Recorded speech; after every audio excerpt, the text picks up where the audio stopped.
Resuming debate, reprise de débat. The Honourable Member for Edmonton St. Albert. Thank you very much, Mr. Speaker. Mr. Speaker, it is certainly an honour for me to rise today and speak to Bill C-13, the Keeping Canada's Economy and Jobs Growing Act. This is certainly important legislation, Mr. Speaker, and it seeks to implement the next phase of Canada's Economic Action Plan. The bill seeks to implement a number of important initiatives announced in June's throne speech and also in the spring election, and reiterates our government's firm and strong commitment to continued economic growth and job creation for all Canadians. Mr. Speaker, I believe our government's record speaks for itself and speaks loudly.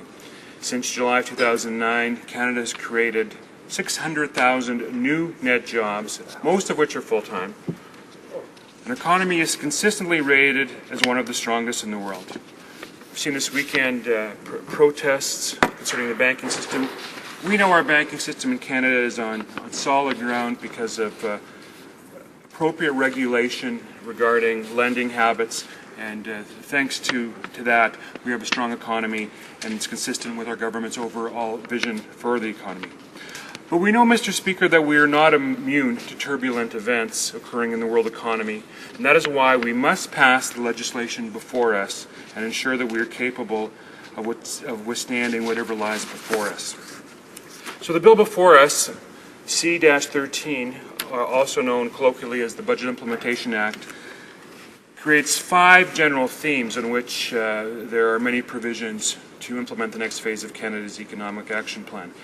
And the 5 general themes are firstly to promote job creation and economic growth, secondly, the support of communities, third, to help families, fourth, investment in education and training, and 5, respect for taxpayers. So what I propose to do, Mr. Speaker, is highlight one or two specific implementation measures contained in Bill C-13 under each of the 5 broad categories. So regarding jobs creation and economic growth, I think it's important that this legislation provides a temporary hiring credit for small businesses to encourage additional hiring. Now we all know, Mr. Speaker, and I think there's actually some agreement on both sides of the House, that small business really is the engine of economic growth in Canada. But if you talk to small businessmen and women, and I do frequently when I'm back home in Edmonton, St. Albert, they will tell you that hiring is an impediment, and the cost of hiring is an impediment to the expansion of their business. And it's not just simply a matter of salary. With respect to an individual who might draw a salary of $40,000 per annum, I understand the actual cost to that small businessman is probably closer to $55,000 or $60,000 when you calculate benefits, and when you calculate unemployment insurance premiums, and when you calculate training. So the government's solution to this is a $1,000 hiring credit for small businesses to encourage them to hire individuals and add to their payroll. So I think we'll all agree that that's an appropriate tax credit, and certainly will help small businesses continue to hire and continue to build and grow our economy.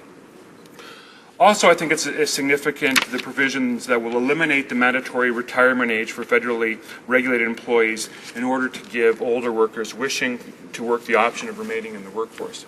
Now, Mr. Speaker, as you know, I come from Alberta, and Alberta is blessed in its ability to somewhat sustain economic downturns in the economy because of our resource-based economy. So notwithstanding current instability, some economists predict that there are going to be labor shortages in Alberta of up to 70,000 workers, mostly in construction, but also in manufacturing and also in administration. So I think reducing the mandatory retirement age for workers who reach the age of 65 does 2 important things. Of course, for the worker, it allows them the option, if they so choose, and if their health is good, and if they're still otherwise engaged, to stay in the workforce.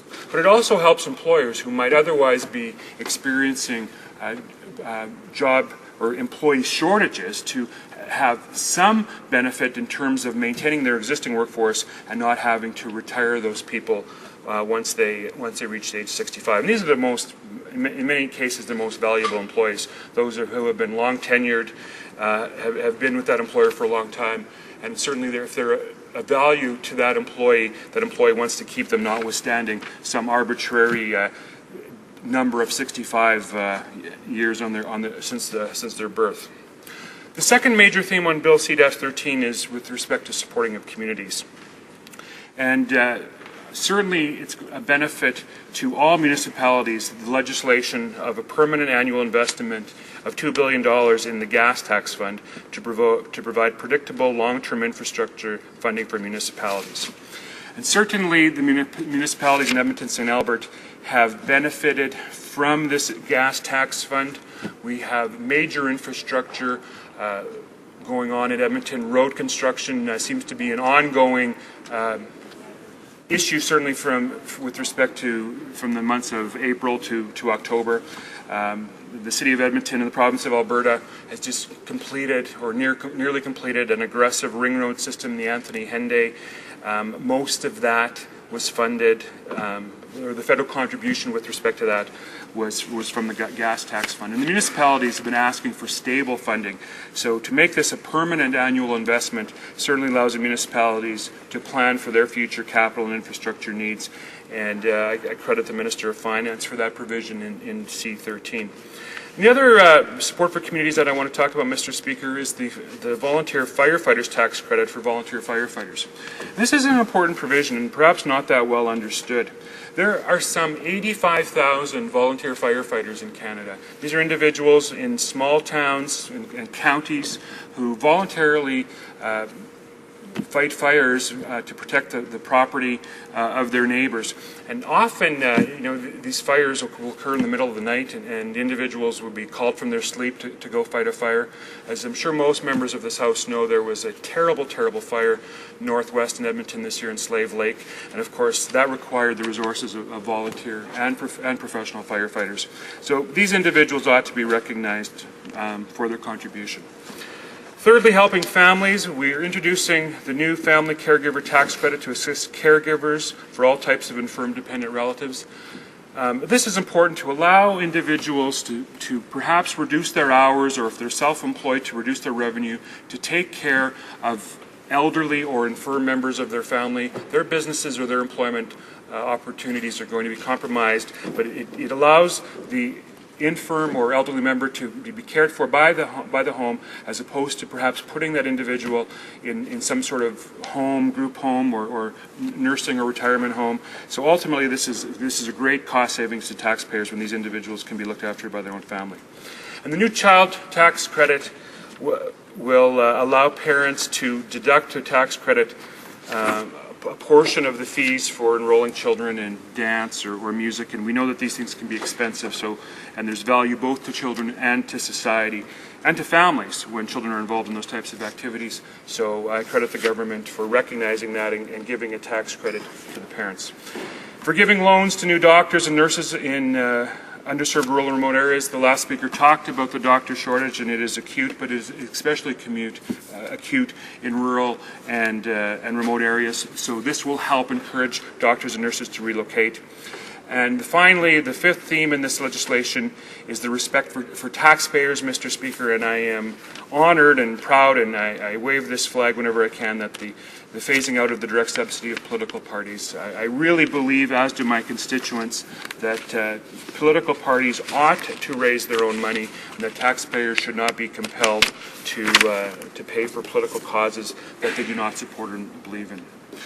So the Economic Action Plan has been successful. The economy is on firm ground. Certainly we have one of the, if not the strongest economy in the G7, and it is certainly a result of this government's management.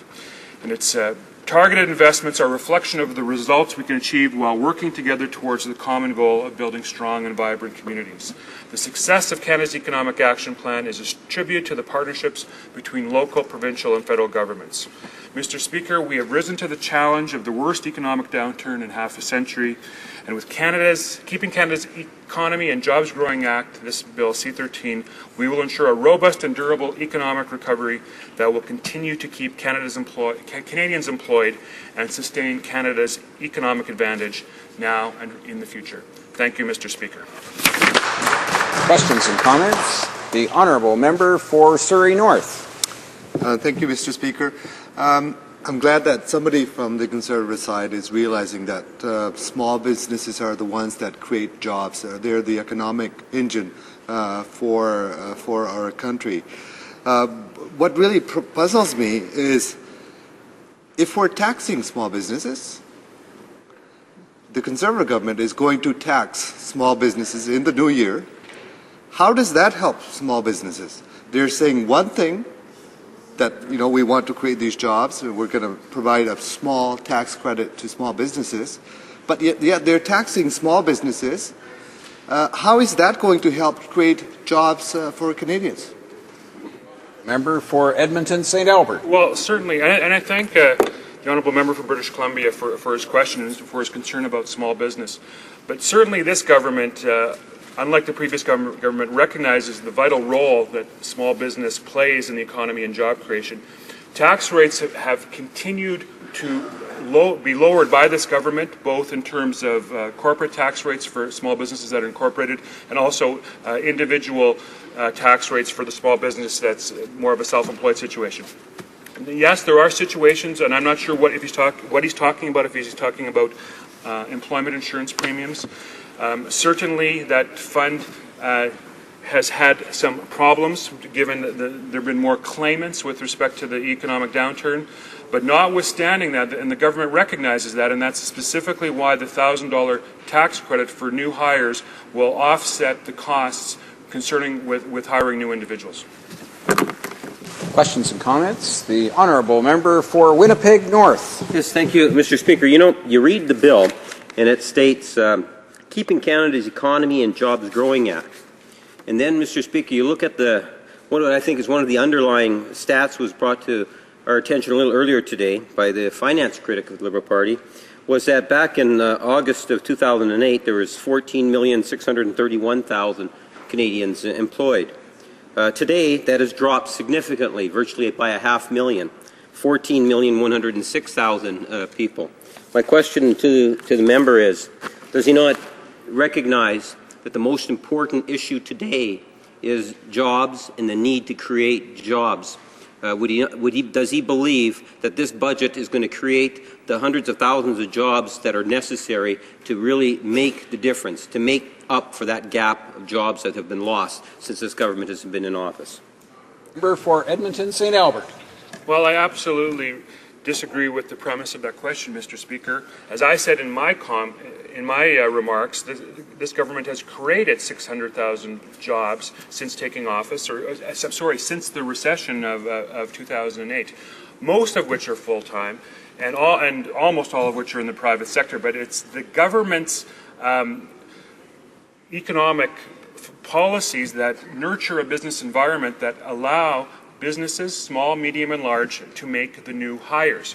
So I am reticent to believe that the opposition party can criticize this government with respect to job creation when the facts are that this government's job creation is the envy of any of its industrial partners.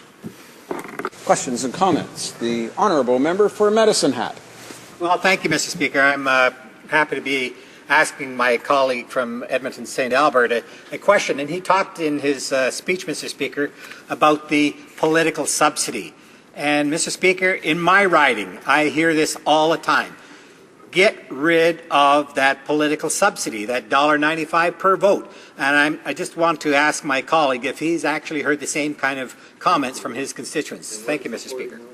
Member for Edmonton St. Albert. Well, loud and clear, Mr. Speaker. Certainly in Edmonton St. Albert, the constituents are adamant that the political subsidy, the $1.95 or the soon-to-be $2 per vote subsidy, which costs the taxpayers $30 million on an annual basis, ought to be eliminated, and thankfully it is eliminated by C-13.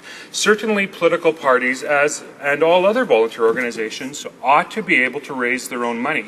And of course, there is assistance that will continue, including a 75% tax credit for donations up to a specified amount. So when you're dealing with a generous tax credit system, there's no reason for a political subsidy of $2 per vote. Canadians should only have to pay for and support the political parties that they support.